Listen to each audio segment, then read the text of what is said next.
बोला अच्छे दिन आ गए। किसका अच्छा दिन आया है? अंबानी और अडानी में कंपटीशन चल रहा है कि एशिया का सबसे बड़ा आदमी कौन है। सरकार आंकड़ा दे रही है कि हम लगातार गरीब होते जा रहे हैं, हंगर इंडेक्स में हम लगातार पिछड़ते जा रहे हैं। तो ये हकीकत है कि जब आपको पार्लियामेंट चलाना ही नहीं है तो 20,000 करोड़ में सेंट्रल विस्टा आप क्यों बना रहे हैं? जब पार्लियामेंट में बहस ही नहीं होगी तो देश की जनता का 20,000 करोड़ रुपया खर्च करने की क्या जरूरत है? आप किसी भी मिडिल क्लास फैमिली को जाकर के पूछिए कि वो अपना परिवार कैसे चला रहे हैं। रसोई गैस महंगा, पेट्रोल महंगा, डीजल महंगा, सब्जियां महंगी और काम नहीं। जिसका काम था कोविड में, लॉकडाउन में, उसका भी काम छूट गया है। ये देश की जनता का मुद्दा है और इस मुद्दा को भटकाने के लिए वो जात और धर्म के सवाल ये है कि आप क्यों चाहते हैं कि एम्स ना रहे? आप क्यों चाहते हैं कि रेलवे ना रहे? आप क्यों चाहते हैं कि BSNL ना रहे? भाई BSNL था ना, जियो भी धन धना धन हो, लेकिन जियो धन धना धन हो और BSNL नहीं हो, इसका क्या उद्देश्य है? इसका उद्देश्य ये है कि मनमाने तरीके से लोगों से पैसा वसूल किया जाएगा। एक तरफ वो है जो देश का हित चाहते हैं, दूसरी तरफ वो है जो दोस्त का हित चाहते हैं। दोस्त का हित चाहने वालों को, देश का हित चाहने वालों को हराना पड़ेगा।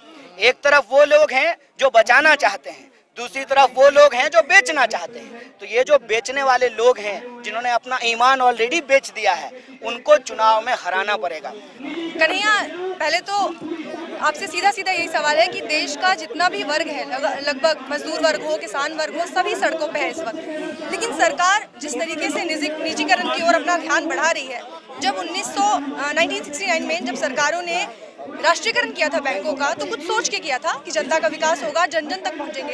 लेकिन जनधन योजना के तहत जब खाते खुलवाए मोदी जी ने, किस विचारधारा के तहत, जब उन्हें निजीकरण ही करना था? देखिए, मेरा अपना व्यक्तिगत समझ ये है कि सरकार जो है देश को 180 डिग्री घुमा रही है। ये बात मैं इसलिए बोल रहा हूँ कि जब नेहरू जी देश के पहले प्रधानमंत्री बने तो उन्होंने टाटा से एयरलाइंस लिया और उसको राष्ट्रीय एयरलाइंस बनाया। मोदी जी प्रधानमंत्री बने हैं, टाटा को वापस एयर इंडिया बेच दिया है। अब इसका वो तर्क क्या देते हैं कि एयर इंडिया घाटे में चल रहा था। वही तर्क जो है रेलवे को बेचने के लिए दिया जा रहा है, वही तर्क BSNL को बेचने के लिए दिया जा रहा है। अब एक बात समझने की है, जब जियो आया था तो फ्री में था और आज हर 2 महीने 3 महीने में जियो का टैरिफ बढ़ जाता है, ठीक है। और हमारे पास कोई और विकल्प नहीं है। जैसे BSNL के पास 4G है ही नहीं, उसको लाइसेंस ही नहीं दिया गया है।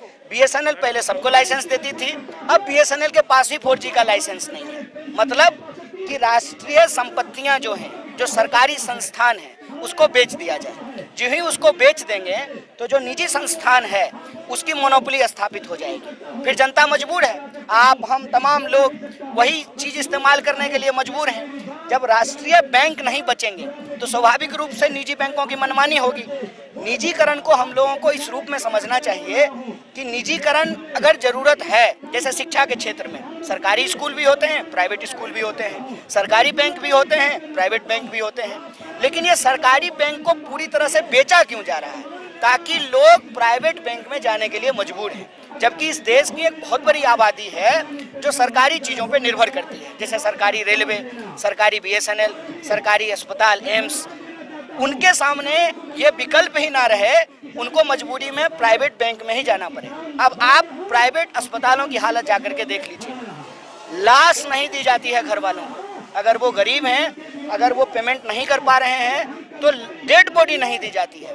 जब तक वो अपना सारा संपत्ति बेच करके पेमेंट ना कर दें, डेड बॉडी उनको अपने परिजनों का नहीं दिया जाता है। तो ये जो मनमानी है, उस मनमानी के खिलाफ सरकार को खड़ा होना चाहिए, ऐसी हमारी उम्मीद है। क्योंकि आज अपने किसानों की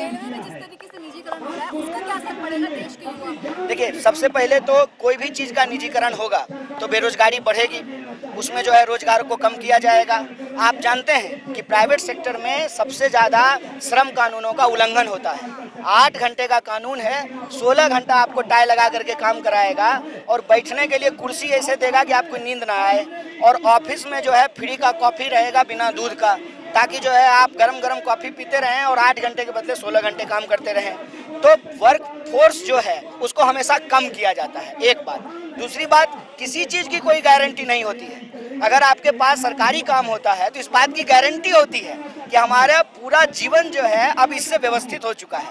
वहाँ तो हायर एंड फायर वाला रूल चलता है, बिना जो है नोटिस का भी आपको निकाला जा सकता है, और सरकार भी उसी स्टाइल में काम कर रही है। किसान का कानून लाया गया, कोई नोटिस नहीं दिया गया, कानून वापस किया जा रहा है, कोई नोटिस नहीं दिया जा रहा है। 12 सांसदों को निलंबित कर दिया गया, कोई नोटिस नहीं दिया गया है। सवाल ये है कि जब आपको पार्लियामेंट चलाना ही नहीं है तो 20,000 करोड़ में सेंट्रल विस्टा आप क्यों बना रहे हैं? जब पार्लियामेंट में बहस ही नहीं होगी तो देश की जनता का 20,000 करोड़ रुपया खर्च करने की क्या जरूरत है?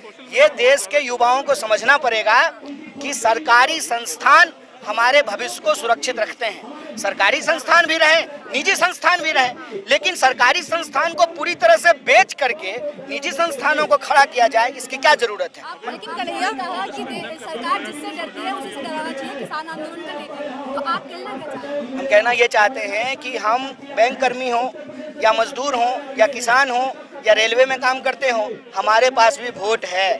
यह सरकार सिर्फ और सिर्फ चुनाव से डरती है। इस देश की जनता को इकट्ठा होना पड़ेगा, उनको ये समझना पड़ेगा कि यह लड़ाई बिल्कुल आर पार की तरह। एक तरफ वो हैं जो देश का हित चाहते हैं, दूसरी तरफ वो हैं जो दोस्त का हित चाहते हैं। दोस्त का हित चाहने वालों को, देश का हित चाहने वालों को हराना पड़ेगा। एक तरफ वो लोग हैं जो बचाना चाहते हैं, दूसरी तरफ वो लोग हैं जो बेचना चाहते हैं। तो ये जो बेचने वाले लोग हैं, जिन्होंने अपना ईमान ऑलरेडी बेच दिया है, उनको चुनाव में हराना पड़ेगा। हमको एक ऐसी लोकतांत्रिक लाठी अपने हाथ में रखनी पड़ेगी जिससे बेकाबू सरकार पर लगाम लगाया जा सके। हम 5 साल में सरकार क्यों चुनते हैं? ताकि जनता के ऊपर उनका दबाव रहे, जनता सरकार के ऊपर दबाव बना सके। इनकी हिम्मत है कि जनता अगर कोई चीज मांग रही है तो वो मानने से मना कर दें। किसान आंदोलन ने ये दिखा दिया है, ये समझा दिया है, ये सिखा दिया है कि अगर आप दबाव लगातार बना करके रखेंगे और बार बार कोशिश करने के बावजूद अगर आप गांधी का रास्ता नहीं छोड़ेंगे, अहिंसा के रास्ते पे चलते रहेंगे। लोग कहते थे ना कि कैसे अहिंसा से आज़ादी मिल गई। इस देश ने बार बार देखा है, आप कोई आंदोलन का इतिहास उठा करके देख लीजिए, वो अहिंसा से जीता गया है। इस देश के सभी सेक्टर के लोग, चाहे मजदूरों का अधिकार उनसे छीना गया हो, किसानों का अधिकार उनसे छीना गया हो, बैंक कर्मचारियों का, अलग अलग सेक्टर में काम करने वाले जो कर्मचारी हैं उनको अहिंसात्मक तरीके से गांधी के रास्ते पे चल करके अपने अधिकार को सुरक्षित करना होगा। और ये सिर्फ उनका व्यक्तिगत हित नहीं है, ये आने वाली पीढ़ी को बचाने का सवाल है, ये देश को बचाने का सवाल है। नहीं, देखिए, निजीकरण इस देश में था और निजीकरण इस देश में रहेगा। सवाल वो नहीं है, सवाल ये है कि आप क्यों चाहते हैं कि एम्स ना रहे, आप क्यों चाहते हैं कि रेलवे ना रहे, आप क्यों चाहते हैं कि BSNL ना रहे। भाई BSNL था ना, जियो भी धन धना धन हो, लेकिन जियो धन धना धन हो और BSNL नहीं हो, इसका क्या उद्देश्य है? इसका उद्देश्य ये है कि मनमाने तरीके से लोगों से पैसा वसूल किया जाएगा। अगर BSNL 350 रुपया में आपको 3 महीने में यूज करने का अधिकार देता तो जियो दबाव में आपको 275 रुपए में देता। आज BSNL है ही नहीं तो आप 750 रुपया भर रहे हैं, ये समझने की जरूरत है। कन्हैया, जब प्लेटफॉर्म टिकट के 10 रेट बढ़ा के 10 रुपए से 50 रुपए किए गए थे तो इसको निजीकरण का असर बताते हुए बड़ा प्रचार हुआ था, पर प्लेटफॉर्म टिकट की रेट जब घट गए हैं तब इस पर कोई सवाल नहीं हो रहा। नहीं, घट कहाँ जाते हैं, इस भ्रम में क्यों है?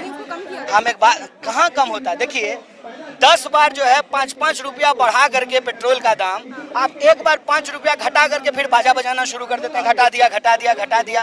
अरे आप बता नहीं रहे हैं कि भाई 5-5 रुपया जब आप 5 बार बढ़ाए तो 25 रुपया बढ़ाए।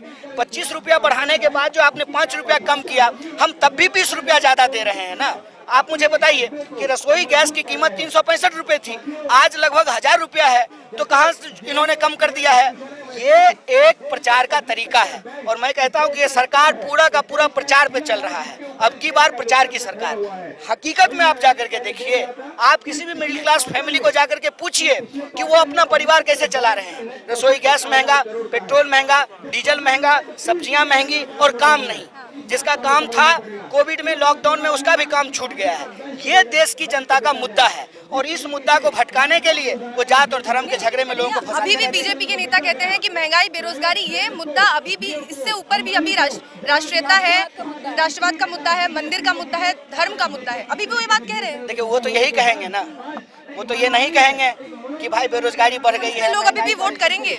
देखिए, लोग क्या करेंगे उनके ऊपर है, ये हमारे हाथ में नहीं है। आप वोट की बात हमेशा करते हैं। हाँ, वोट की बात हमेशा कहते हैं, इसीलिए हम वोट की बात कर रहे हैं कि क्या वो अपने सवालों पे वोट करेंगे या वो बीजेपी के मुद्दा पे वोट करेंगे। और मैं समझता हूँ कि देश की जनता अपने मुद्दे पे वोट करेगी, बैंक कर्मचारी अपने मुद्दे पे वोट करेगा, किसान अपने मुद्दे पे वोट करेगा, मजदूर अपने मुद्दे पे वोट करेंगे, नौजवान अपने मुद्दे पे वोट करेंगे। कि भाई सालों तैयारी करते हैं, एग्जाम देने जाते हैं, प्रश्न पत्र लीक हो जाता है और परीक्षा में आज जितनी धांधली हो रही है, कोई ITI करके बैठा हुआ है, कोई इंजीनियरिंग करके बैठा हुआ है, कोई UPSC की तैयारी कर रहा है, नौकरी ही नहीं मिल रही है। और नौकरी मिल रही है तो जीवन में बाकी कुछ नहीं हो रहा है। तो ये जो स्थिति है उसमें लोगों को अपने निजी जीवन में झांकना पड़ेगा, सरकार के नारे को नहीं देखना होगा।